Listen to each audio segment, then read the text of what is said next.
పెద్దలు కట్టా నరసింహారెడ్డి గారు, ప్రొఫెసర్ నరసింహారెడ్డి గారికి, గౌరవనీయులు Padmashri, my friend, philosopher, guide, mentor in a lot of ways, Shri BVR Mohan Reddy garu, Telangana State Higher Education Council Chairman garu, పెద్దలు professor Limbadri గారు, గౌరవనీయులు మీ JNTU Rector గారు గోవర్ధన్ గారు, ప్రొఫెసర్ మంజూర్ హుస్సేన్ గారు from Hyderabad Central University, the registrar there, Professor Tara Kalyani garu, the convener of ICIET, and more importantly, I think to all the distinguished delegates who have come from various parts of India and possibly also from various parts of the world.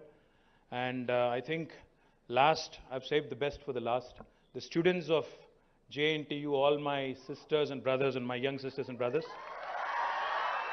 I wish you all a very happy Engineers Day. Andarki kuda Engineers Day sandarbhanga hridayapurvakanga shubhakankshalu. Before I go into my formal speech, I just wanted to say a few things. I have a lot of friends from JNTU, who've studied here, who've passed, who have excelled in life, and who actually, some of them actually work with me. I have my chief engineer in HMDA, Shri BLN Reddy garu, who's also an alumnus of Antena. Thank you. And I have lots of colleagues, lots of friends from JNTU. I have Raj Shekhar garu here. Raj, I think you should just... Raj is a senior of mine, actually. He's far older. He looks young, but he's far older. He's also from JNTU. And I have many other friends. So just wanted to acknowledge all of them and thank you for having us here. About 2.5 years ago, Honorable Prime Minister of India, Narendra Modi garu, he had actually called for a meeting in New Delhi with all the political parties and representatives of political parties. And the theme of the meeting was how to, on the eve of 75th year of independence, how do we create new India? How do we ensure that the next 25 years, post 75, will be vibrant, will be, enough of time to make India a first world country? That was the theme of the meeting. So on behalf of the Telangana Rashtra Samiti, as deputed by our Honorable Chief Minister, KTR garu, I participated in the meeting and I gave him my 2 cents. I told him, sir, if you're serious about making India a truly first world nation, making India truly a first world country, a developed country, in the league of the US, the UK, Germany, France, and other nations, we have to follow the 3I mantra. He was very curious. He said, what is the 3I mantra? I told him, sir, the first I is innovation. A lot of times when people talk about innovation, and even here in the Jawaharlal Nehru Technological University, when we say innovation, people typically think innovation is only associated with technology, innovation is only associated with engineering, or innovation is confined to certain sections of the society. In fact, it's not.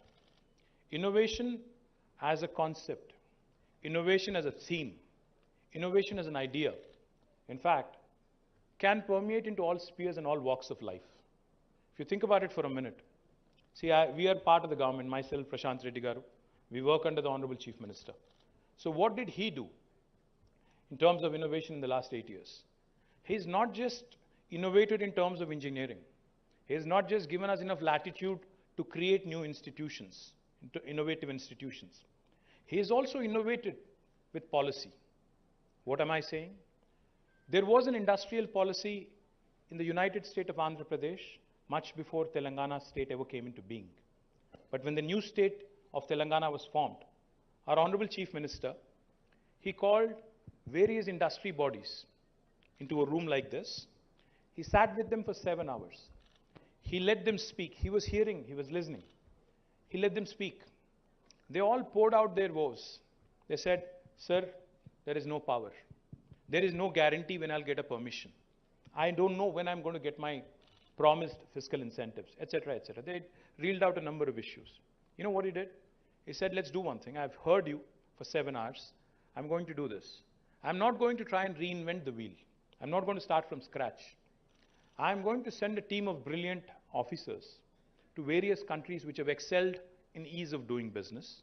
We will take their policies, We'll take certain elements from those policies, imbibe them, form the new policy for Telangana, new industrial policy for Telangana, and we'll come out with our own ideas.